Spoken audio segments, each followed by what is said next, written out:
ઘોઘા બારા ને અઢી હવાની મારી સર્વે મારી નાચ મારી માય બાપ સૌ તો નજીક રાખ છોકરા તો માણસની વાણી શબ્દો માણસ શું કહે શું બોલે એની માથે તારણ કાઢીને મારી સમાજની મારી પર પહેલાં લોકો એવા ડાયા હતા કે માણસ બોલે એની માથે આખું તારણ નીકળી જતું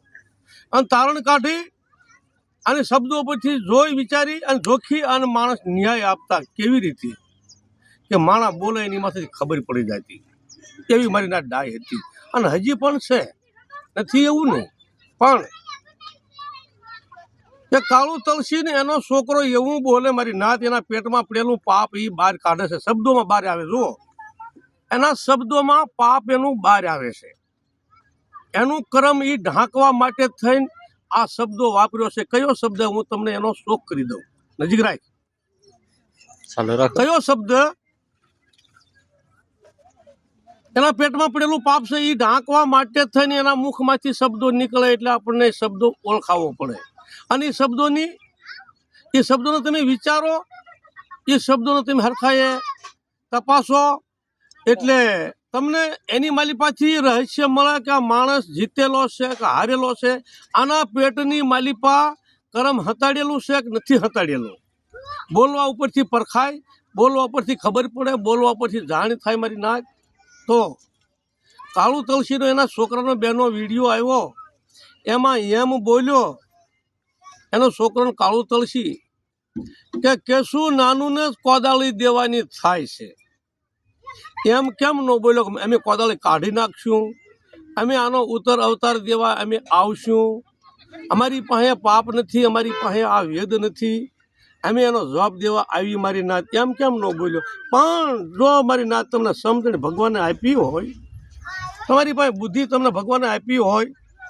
અને શબ્દોને એના શબ્દને ઓળખતા આવડતો હોય એની વાણી પારખતા આવડતી હોય તો એ એમ બોલ્યો કે કોદાળી કેશું નાનું ને દેવાની છે અને જો એને જ કોદાળી દેવાની ને એને જ કોદાળી કાઢવાની છે અને જો અમને કોદાળી દેવાનું કરશો તો ના નકામું થઈ જશે કેમ ભાઈ એને પેટમાં પાપ હોય એવું નથી દેખાતું મારી નાચ કેશું નાનું ને કોદાળી દેવાની અમને દેશે તો નકામું થઈ જશે તો એને કોદાળી લેવામાં એને મારી નાચને જવાબ દેવામાં એને એમ ન કીધું સહકાર માણા હોય એમ કે મારી નાચ મને કોદાળી દો અને મારું કર્મ મારું પુણ્ય પાપ બતાવું અને મારું ધર્મ પુણ્ય જોઈ લો મારી નાચ હાસો માણા એમ બોલે અને આ તો એમ બોલે કેશું નાનું ને કોદાળી દેવાની એટલે કોઈ દી સોરિયાને કોદાળી હોય કે આડીમાને કોદાળી હોય મારી નાચ આ નાચ હવે ગાંડી છે નાચને કોઈને ખબર નહીં પડી કે એવી વાતો કરે કાળું તલસીનો છોકરો તો મારી નાચ જેની પાસે પુણ્ય હોય ધર્મ હોય ન્યાય હોય જેનામાં ભાંગ્યું પાણી ન હોય એ તો એમ બોલે મારી નાચ મને કોદાળી દઈને મારું ધર્મ પુણ્ય જોવો મારી નાચ એમ હાસો માણા મારી નાચ એમ બોલે આ તો એમ કે કેશું નાનું ને કોદાળી દેવાની કે નાતી પાસે ન્યાય નહીં નાતી પાસે ડાય પણ નહીં નાતી કોઈને ન્યાયની ખબર પડે નહીં આને ખબર પડે એટલે કેશું નાનું કોદાળી જાય એ માપે અને એના માપે તો આપણે હાલવાનું નકર નકામું થઈ જાય એની પેઢીએ બોલાવે ને નકામું કરવા તો બોલાવે તો જુઓ એના શબ્દો એની વાણી કઈ બતાવે છે કે એનામાં કર્મ છુપાયેલું છે તો જ નકર હાસો માણા મને જોને મારી નાચ કોદાળી મારું ધર્મ ને પુણ્ય બે બતાવી દઉં કેમ બોલે ને મારી નાચ કેમ બોલે માણસ હાસો માણા કેમ બોલે મારી નાચ કે મારું ખોટું છે તો હામાં કેસુડાને કોદાળી દો નકર અમને દેશો નકામું થઈ જશે પાછું એની પેઢીએ બોલાવે અને પેઢીઓ બતાવે અને પેઢીઓ બતાવીને પાછું એમ કે અમે કહીએ એને કોદાળી દો કેસુડાને અને અમને કોદાળી દેવાનું કહેશો તો નકામું થઈ જશે તો આ એના પેટમાં પડેલું પાપ બોલે છે નકર તો એમ બોલે સહકાર માણસ હોય એ તો એમ બોલે મારી નાચ કે મારી નાચ મને કોદાળી દો મારું પુણ્ય પાપ જોઈ લો હાલો